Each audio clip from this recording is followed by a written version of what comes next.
जो कहता है कि श्योर मैं करूँगा, तब वही सूरमा कहलाता है। श्योर जमा मैं बराबर सूरमा। पहले ज़माने में किसी भी कार्य को करने के लिए पान के बीड़े रख दिए जाते थे। तब यह कहा जाता था कि जिस जिसको यह कार्य करना है वह यह पान का बीड़ा उठा ले। तो जो लोग उस कार्य को करना स्वीकार करते थे वह लोग पान का बीड़ा उठा लेते थे और वह लोग कहते थे कि श्योर मैं इस कार्य को करूँगा। इसलिए यह कहावत भी बन गई कि इस काम का बीड़ा इसको दिया जाए।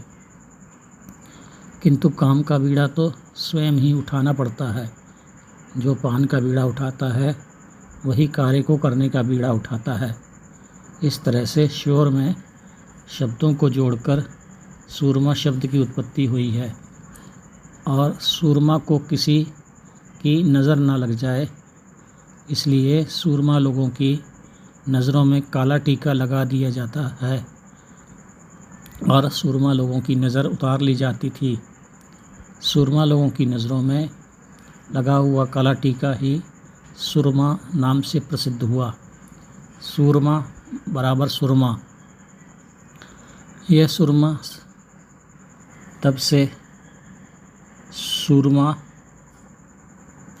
लोगों की पहचान बन गई, यानी जिसकी नज़रों में सुरमा लगा है वह सूरमा है। इसलिए सूरमा लोग जब कार्य करके वापस आते थे तब जिन लड़कियों का विवाह इन सूरमाओं के साथ होता था वह लड़कियां भी सुरमा लगाती थीं और सूरमाओं की व्याहता कहलाती थीं। इस तरह से सूरमा शब्द से सुरमा शब्द की उत्पत्ति हुई है। सूरमा को वही मान मिलता था जो मान सूर्य को मिलता है।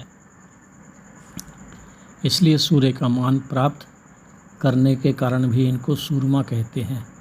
सूर्य जमा मान बराबर सूरमा। ध्यानाचार्य शब्दों की उत्पत्ति कैसे हुई पुस्तक से साभार।